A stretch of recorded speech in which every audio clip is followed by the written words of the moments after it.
Say hi. Hi. How are you? Good. Good. What's your name? Varun. What? Varun. Varun? Varun. Varun. Okay. So you enjoying here? Yeah. Playing what? Football? Yeah. Yeah. All right. So you are thirsty. Papa, see me. We're only talking to him.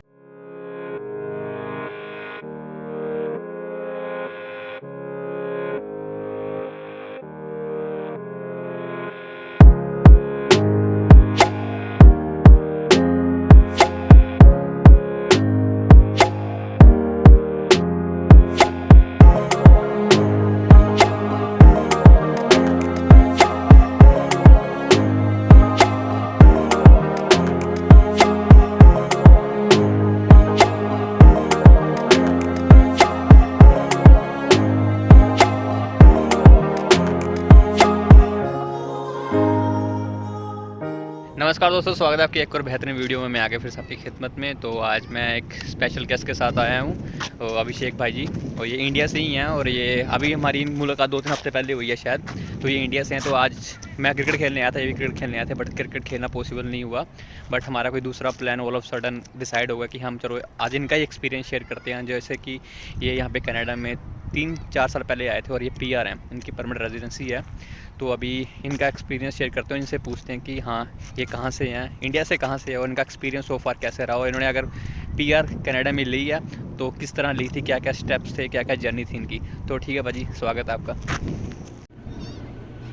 Hello guys, मेरा नाम अभिषेक है। मैं अंकित को 2 weeks पहले मिला था, हम लोग क्रिकेट खेलते थे। तो मैं अपने बारे में थोड़ा सा बता रहा हूँ, अंकित पूछ रहा था। तो बेसिकली मैं यहाँ पे 2019 में आया था और मैंने एक्सप्रेस एंट्री के थ्रू एज अ PR लेके ही आया था यहाँ पे। मैंने अपनी PR की फ़ाइल 2017 में डाली थी। तो मेरा स्कोर 415 प्लस स्कोर था और 415 प्लस स्कोर था और मैं IT में था। मेरा NOC 2172 था, टू बी प्रिसाइज। तो उसके बाद एट दैट टाइम ओंटारियो की नॉमिनेशन प्रोग्राम भी ओपन था, तो उसमें भी मेरा NOC वैलिड था। तो मैंने उसमें अपनी ओंटारियो में अपना प्रोसेसिंग डाल दी थी। तो ओंटारियो में जब मेरी प्रोसेसिंग आई तो मेरी फ़ाइल वहाँ पे होने के बाद तो मेरे को वहाँ से nomination OINP Ontario immigrant nomination programme से मुझे नॉमिनेशन आ गया। तो वो नॉमिनेशन आने के बाद मेरा 415 प्लस स्कोर में 600 ऐड हो गया और अप्रॉक्सीमेटली मेरा 1015 प्लस स्कोर हो गया। तो नेक्स्ट ITA में मेरा नॉमिनेशन आ गया और मेरा नेक्स्ट ITA ड्रॉ में आया। तो उसके बाद फिर मैंने अपनी फ़ाइल स्टार्ट कर दी प्रिपेयर करनी। तो बेसिकली और फाइल प्रिपेयर करने से पहले 3 सबसे इम्पॉर्टेंट स्टेप्स हैं यहाँ पे आने के लिए एज अ PR। सबसे पहले आइल्ट्स में एक 778 होता था, अब पता नहीं आजकल है कि नहीं, पहले वो होता था, उसको मैजिकल नंबर बोलते थे। रीडिंग, राइटिंग और स्पीकिंग में 7 होना चाहिए और लिसनिंग में 8 होना चाहिए। अगर आपका स्कोर इतना आ जाता है तो आपका स्कोर 400 प्लस इजीली हो जाता है। भाजी एक बार बता दो, आपकी एकेडमिक वाली डिफरेंट होती है, आपकी जर्नल वाली थी? हाँ, मेरे पास पहले प्रायर IT बैकग्राउंड का IT एक्सपीरियंस था 10 प्लस ईयर्स का। तो मैं जनरल ट्रेनिंग के थ्रू आया, सीधा मैंने PR लेके आया। बट मेरे पास मैं एकेडमिक में नहीं था क्योंकि मैं प्रायर एक्सपीरियंस था और उसी के थ्रू। अच्छा, कितना मिनिमम एक्सपीरियंस चाहिए होता है अगर कोई? मिनिमम एक्सपीरियंस तो मेरा 10 प्लस था, उसका कोई फ़ायदा नहीं, मतलब उसमें स्कोर एडिशन में कोई फ़ायदा नहीं हुआ। 3 प्लस वाले का भी उतना ही स्कोर बनता है, 10 प्लस वाले का भी उतना स्कोर बनता है। तो वो उसका कोई मेरे को मेजर फ़ायदा नहीं हुआ। बट स्टिल मेरा स्कोर बन गया और ये ओंटारियो के कारण मेरा 1000 प्लस स्कोर हो गया। नेक्स्ट ITA में मेरा ड्रॉ आ गया। तो हाँ, मैं जो पहले बता रहा था कि 3 चीज़ें जो सबसे इंपॉर्टेंट हैं। सबसे फर्स्ट आइल्ट्स 778, उसके बाद सेकंड WES में अपनी एजुकेशन क्रेडेंशियल को असेस कराओ। और जो तीसरी चीज़ है जो कि इम्पॉर्टेंट है, जो कि होती है NOC 2172 था मेरा NOC, जो कि डेटाबेस एडमिनिस्ट्रेटर का था। तो NOC बेसिकली जिस प्रोफाइल में आप जॉब करते हो इंडिया में किसी भी कंट्री में, उस प्रोफाइल का आपको एक्सपीरियंस लेटर अपनी ऑर्गेनाइजेशन से HR से निकलवाना पड़ता है, जिसमें वो रोल्स एंड रिस्पॉन्सिबिलिटीज़ लिखते हैं। और वो फिर यहाँ पे जब आप फाइल अपनी सबमिट करते हो तो कनाडा की जो इमिग्रेशन ऑफिसर्स हैं वो अप्रूव करते हैं। और दूसरी जो इम्पोर्टेंट चीज़ थी जो मैं पहले बता चुका हूँ, WES, उसको बोलते हैं वर्ल्ड एजुकेशन सर्विसेज। उसके थ्रू आपको अपने कॉलेज की, जिस भी कॉलेज से आपने इंडिया और कहीं से भी आपने जहाँ से भी ग्रेजुएशन और पोस्ट ग्रेजुएशन की है, वहाँ से आपको अपना एक लेटर ट्रांसक्रिप्ट निकलवानी होती हैं अपनी यूनिवर्सिटी से। मैंने कुरुक्षेत्र यूनिवर्सिटी से करी थी, तो मैंने कुरुक्षेत्र यूनिवर्सिटी से ट्रांसक्रिप्ट निकलाई थी।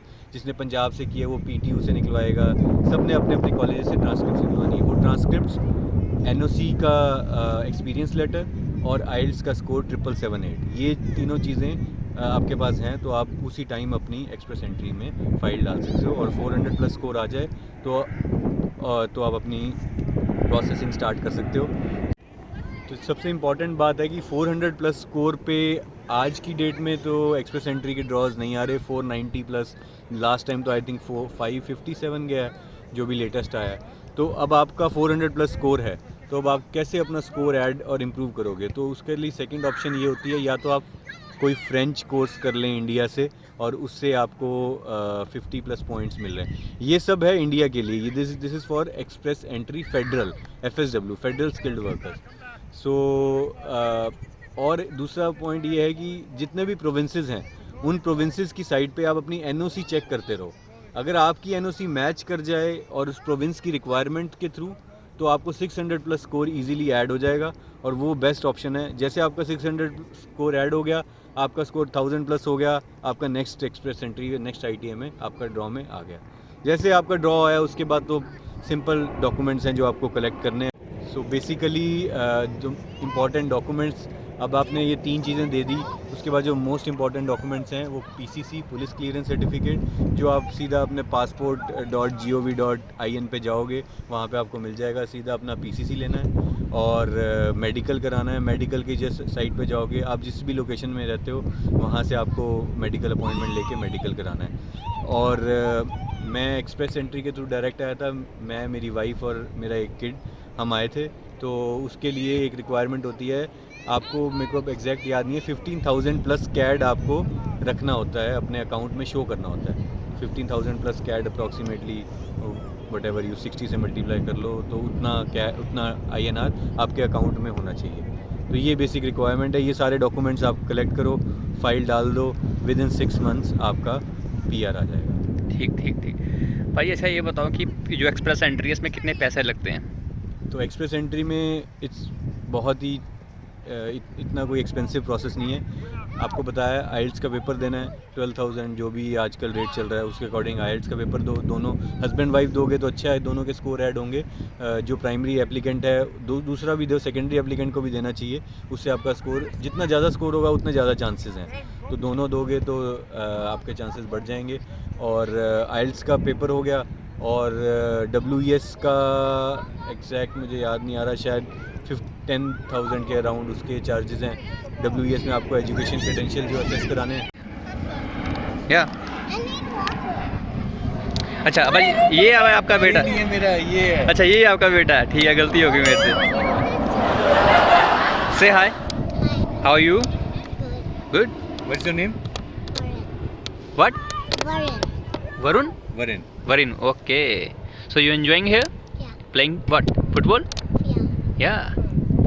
All right. So you are thirsty? Papa, see me. We're only talking to him. Sorry.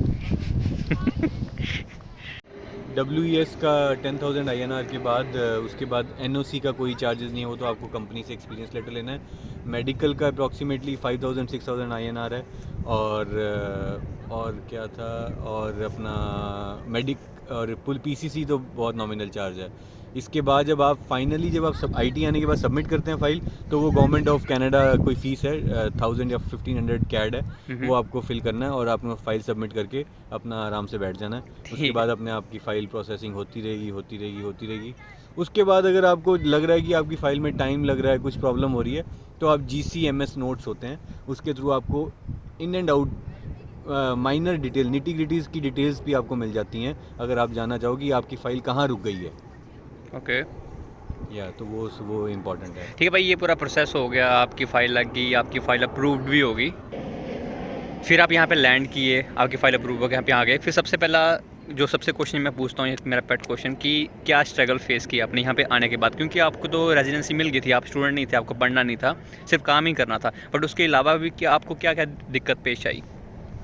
तो बेसिकली जब मैं यहाँ पे एज IT इंजीनियर ही आया था, तो इनिशियली मैं इंडिया की तरह, जैसे हम अपनी जॉब स्विच करते हैं इंडिया में, एक ही रिज्यूमे हमारा, एक ही फॉर्मेट होता है, वही सारी कंपनीज़ में 5-10 कंपनीज जिसमें भी डालना है उसी रिज्यूमे उसी फॉर्मेट में डाल देते हैं, राइट। बिल्कुल। बट यहाँ पे भी मैंने ऐसे ही किया, तो मेरे को कहीं से भी कोई कॉल नहीं आया, 15-20 दिन, 1 महीना हो गया कोई कॉल नहीं आ रहा था। मैं बहुत फ्रस्ट्रेट होने लग गया बीच में कि क्या हो रहा है। फिर सडनली मैंने अपने सीनियर से पूछा कि भैया क्या इशू है, और जो भी यहाँ पे YMCA जैसे हैं यहाँ पे, वो आपको बहुत हेल्प करते हैं जॉब सर्च में। तो मैंने उनसे पूछा, उन्होंने बताया कि यहाँ पे आपको जिस कंपनी में जिस जॉब पे आप अप्लाई कर रहे हो थ्रू लिंक्डइन और थ्रू इंडीड और व्हाटएवर साइट्स, तो उसके आपको उस जॉब के अकॉर्डिंग आपको अपना रेज्यूमे ट्वीक करना है। जैसे जो जॉब में लिखा हुआ है वैसी पॉइंट्स आपको अपने रेज्यूमे में लिखने हैं, ताकि आपका यहाँ पे एक सिस्टम है, HR का सिस्टम है कि आपका रेज्यूमे शॉर्टलिस्ट करने का एक सॉफ्टवेयर है। ठीक है। तो अब आपके रेज्यूमे में वो सारी पॉइंट्स होंगे जो उनके सॉफ्टवेयर में आगे, तभी आपका रेज्यूमे आगे सिलेक्ट होगा, अदरवाइज वो शुरू में ही रिजेक्ट कर देते हैं। बिल्कुल। तो वो जब चीज़ समझ आई तो उससे मुझे प्लस पॉइंट मिला, तो उसके बाद मुझे फिर कॉल्स आने लगी।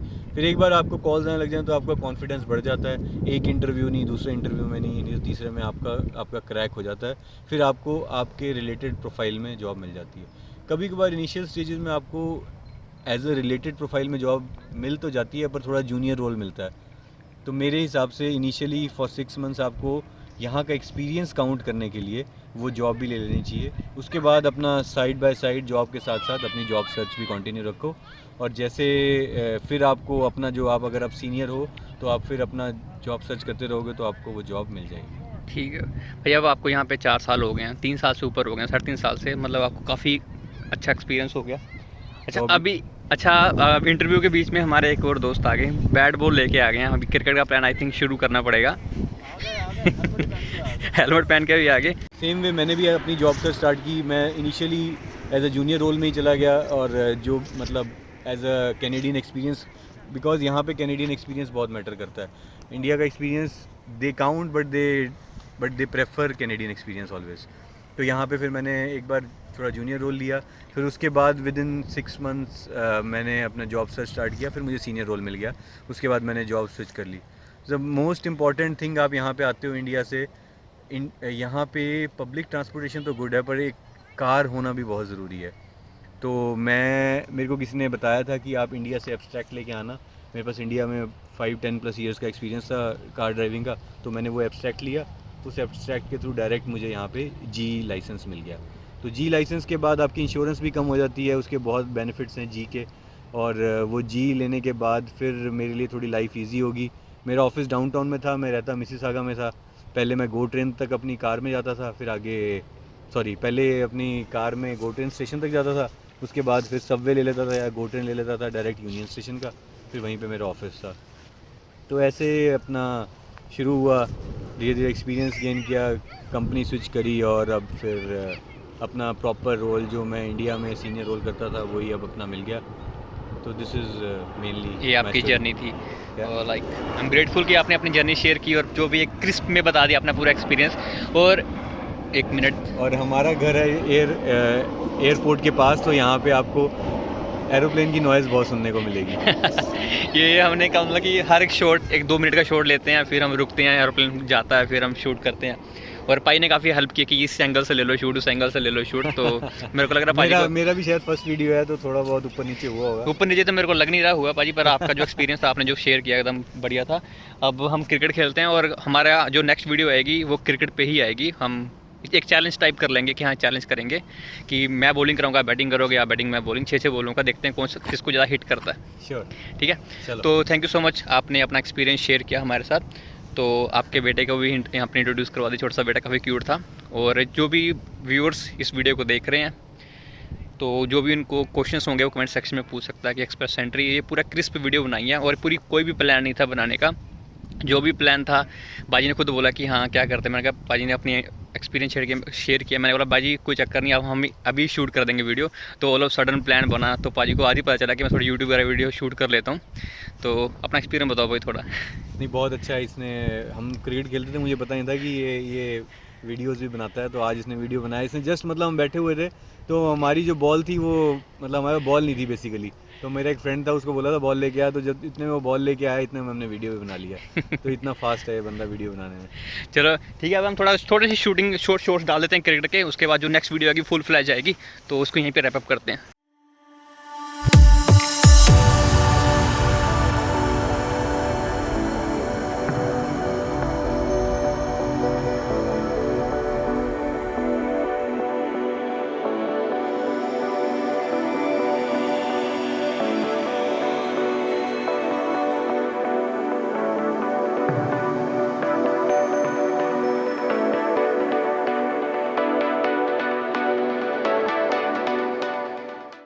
Wrap up for today.